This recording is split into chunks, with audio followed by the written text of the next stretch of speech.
Hello बच्चों। जब हम किसी कार में बैठे होते हैं और कार जब हमारी पार्क होती है और जब हम कार का जो साइड व्यू मिरर है जब उसको देखते हैं, जैसे यहाँ पे आप लोग देख पा रहे हैं, तो साइड व्यू मिरर में हमें पीछे से आने वाले ऑब्जेक्ट दिखाई देते हैं और इन मिरर्स पे एक लाइन लिखी होती है कि objects in the mirror are closer than they appear. मतलब जितनी डिस्टेंस पर ऑब्जेक्ट है उससे ज़्यादा नज़दीक हमें दिखाई देता है। इस वीडियो में मैं आपको एनसीईआरटी का एग्जाम्पल 9.4 समझाने वाला हूं, जो आपको मैथमेटिकली आंसर देगा इस बात का कि ऐसा क्यों होता है। एक्चुअली इसमें जो मिरर लगा होता है वो कॉन्वेक्स मिरर होता है और कॉन्वेक्स मिरर किसी भी फार ऑब्जेक्ट की जो डिस्टेंस है वो काफ़ी ज़्यादा पास में बनाता है और वर्चुअल इमेज बनाता है। और जितना ज़्यादा ऑब्जेक्ट पास में आता जाता है, इमेज उतनी ही ज़्यादा तेज़ी से हमारी तरफ आती है, लगातार उसकी स्पीड बढ़ती जाती है। तो कुछ न्यूमेरिकल वैल्यूज़ लेके मैं आपको समझाने वाला हूँ। ये एग्जाम्पल ज़रा गौर से देखिएगा। पर एग्जाम्पल आपको पढ़ देता हूँ. Suppose while sitting in a parked car, you notice a jogger approaching towards you in the side view mirror of r is equals to 2 metre. मतलब आपके पास में एक मिरर है जो साइड मिरर है जिसकी रेडियस ऑफ कर्वेचर 2 मीटर है. आप उसमें से जब देखते हो पीछे की तरफ पार्क्ड कार से, तो एक जोगर जॉगिंग करता हुआ एक पर्सन जो है आपकी तरफ आ रहा है. The jogger is running at a speed of 5 metre per second. वो 5 मीटर पर सेकेंड की कांस्टेंट स्पीड से आ रहा है. How fast the image of the jogger appear to move when the jogger is at a distance 39 metre, 29 metre, 19 metre and 9 metre away. ठीक है ना, 4 अलग अलग डिस्टेंसेस दे रखी हैं. तो देखिए कैसे करें इस क्वेश्चन को. सबसे पहली बात तो ये आपका कॉन्वेक्स मिरर होता है, ये आपको पता होना चाहिए. इसमें कहीं पे भी नहीं लिखा हुआ है कि जो मिरर है वो कॉन्वेक्स है, पर आपको ये पता होना चाहिए कि कार का जो साइड मिरर होता है कॉन्वेक्स मिरर होता है. ठीक है, ये पहली बात तो ये ध्यान में रखना, ये कॉन्वेक्स मिरर होता है. इस कॉन्वेक्स मिरर की रेडियस ऑफ कर्वेचर दी हुई है 2 मीटर. आप लोग जानते हो कि फोकल लेंथ क्या होता है, रेडियस ऑफ कर्वेचर का आधा, 2/2 मतलब 1 मीटर. 1 मीटर फोकल लेंथ हो गई. साइन कन्वेंशन लगाऊंगा तो +1 मीटर हो जाएगा. ठीक है ना, क्योंकि कॉन्वेक्स मिरर की जो फोकल लेंथ होती है वो प्लस में लिखते हैं हम लोग हमेशा. अब देखिए मैं आपको इस केस को समझाता हूँ. सबसे पहली बात तो ये कि आपका जो ऑब्जेक्ट है, पहला केस लेके चल रहा हूँ, वो 39 मीटर पे रखा हुआ है. 39 मीटर पे जब रखा हुआ है और ये आपका जो कॉन्वेक्स मिरर है इसका फोकस यहाँ से 1 मीटर पर है. मान लीजिए डिस्टेंस 1 मीटर है, इसका फोकस है. ऑब्जेक्ट यहाँ है, तो 39 मीटर पे जब ऑब्जेक्ट है और ऑब्जेक्ट की जो स्पीड है वो दी हुई है आपको 5 मीटर पर सेकेंड. आपको बताना है कि इमेज की स्पीड क्या होगी. इस पर्टिकुलर कंडीशन में मेरे को इमेज की डिस्टेंस निकालनी है. तो क्या किया जाए. अब जब हमें नहीं दिया होता है कि इमेज की डिस्टेंस हमें किस टाइम पे निकालनी है, मतलब इंस्टेंटेनियस वेलोसिटी चाहिए कि एवरेज वेलोसिटी चाहिए, तो हम लोग क्या करते हैं बच्चों, एवरेज स्पीड निकालते हैं. और एवरेज स्पीड कभी भी आपको निकालनी होती है तो उसका फॉर्मूला होता है डिस्टेंस अपॉन टाइम. अब टाइम क्या लूँ, तो टाइम जनरली क्या लिया जाता है बच्चों, 1 सेकेंड लिया जाता है ना. 1 सेकेंड का टाइम लेकर मैं एवरेज वेलोसिटी एवरेज स्पीड निकाल लूँगा. डिस्टेंस कैसे निकालूंगा, देखो सबसे पहले मेरे को देखना पड़ेगा कि ये जो फर्स्ट पोजीशन है, इस फर्स्ट पोजीशन पर इमेज कहाँ पर बन रही है. फिर मैं देखूंगा कि 1 सेकेंड में ये पार्टिकल कितना चलता है. देखो उसकी स्पीड है 5 मीटर पर सेकेंड, मतलब 1 सेकेंड में 5 मीटर चलता है. तो अगर 1 सेकेंड में 5 मीटर चलेगा तो मैं ऐसे लिखूंगा कि distance travelled by jogger in 1 second. 1 second में कितनी डिस्टेंस चली, 5 मीटर. तो मैं ऐसे लिखूंगा distance of jogger from mirror. Mirror से जो उसकी डिस्टेंस है वो कितनी हो जाएगी, देखो 39 पे था, 5 मीटर और चला, तो 39 माइनस 5 मतलब 34 मीटर की डिस्टेंस पर होगा. तो अब जो 39 पे था पहले, अब वो 34 मीटर पर आ गया 1 सेकेंड पे. ठीक है ना.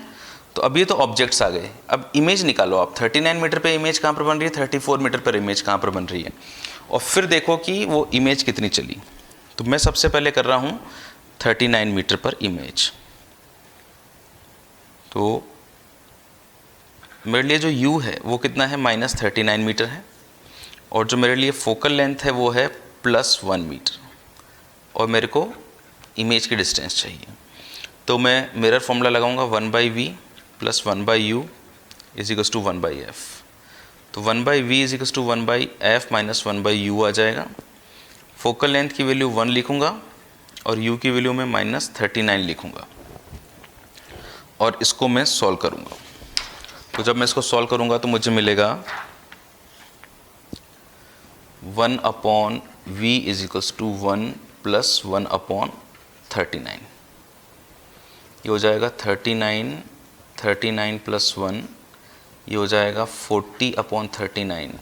तो मेरा जो v आया मेरे पास v1 वो आया 39/40 मीटर।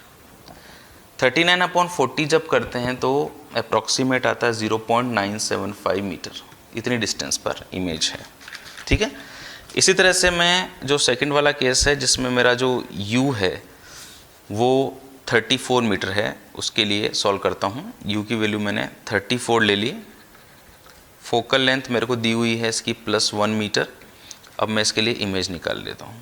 34/35 करते हैं तो ये अप्रॉक्सीमेट आता है 0.971 मीटर। ठीक है, अब मेरे पास में v1 और v2 आ गया।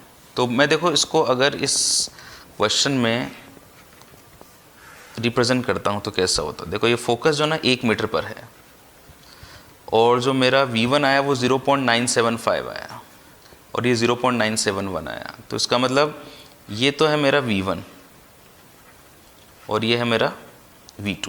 मतलब जब ऑब्जेक्ट इधर से इधर आया ना तो इमेज इधर से इधर आई। ऑब्जेक्ट ऐसे आ रहा है और इमेज ऐसे आ रही है। तो ये इसका डिस्प्लेसमेंट हुआ इमेज का। तो मेरे को अगर स्पीड चाहिए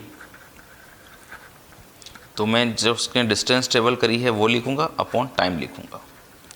डिस्टेंस कितनी ट्रेवल करी बच्चों, v2 - v1 कर दूंगा, और टाइम कितना लगा 1 सेकेंड।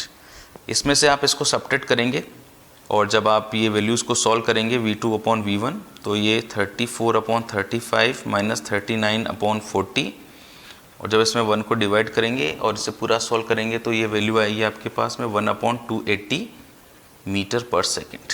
इतनी स्पीड आई बच्चों। ठीक है ना, ये स्पीड किसकी है, इमेज की स्पीड है। इस तरह से ये मैंने पहला केस किया। और जो दूसरा केस आपको दिया हुआ है इस क्वेश्चन में, वो दिया हुआ है कि आपको ये सॉल्व करना है 29 मीटर की डिस्टेंस पर जब ऑब्जेक्ट है तब।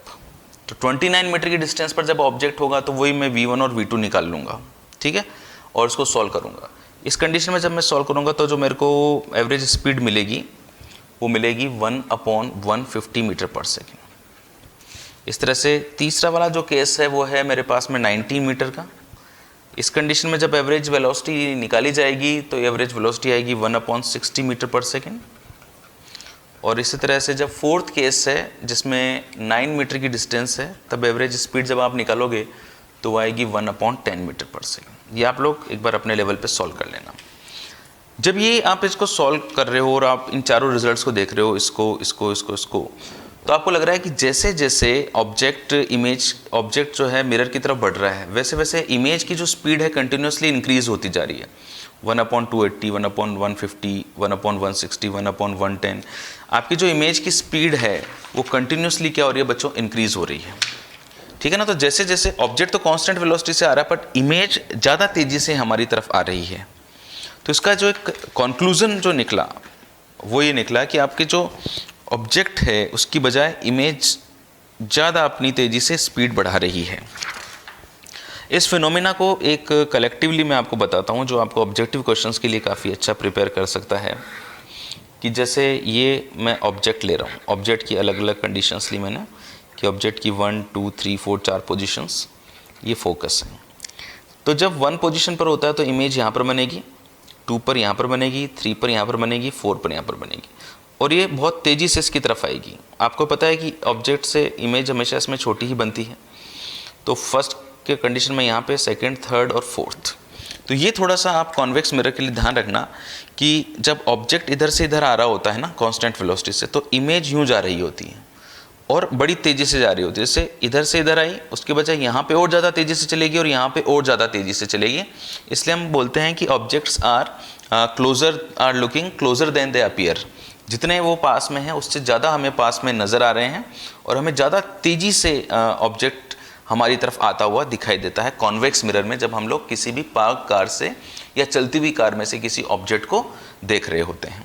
ठीक है बच्चों, ये बहुत ही अच्छा एग्जाम्पल है जो हमें हमारी डेली लाइफ की एक होने वाली किसी घटना के का आंसर भी देता है न्यूमेरिकल फॉर्म के अंदर। आप जो से मैंने आपको पहला केस पूरी तरह से सॉल्व करके बताया, आप बाकी के जो तीनों केसेस हैं ना उनको अपने अपने लेवल पे ज़रूर से सॉल्व करना और ये आंसर्स निकालना। थैंक यू बच्चों, थैंक यू, जुड़े रहिए इसी तरीके से।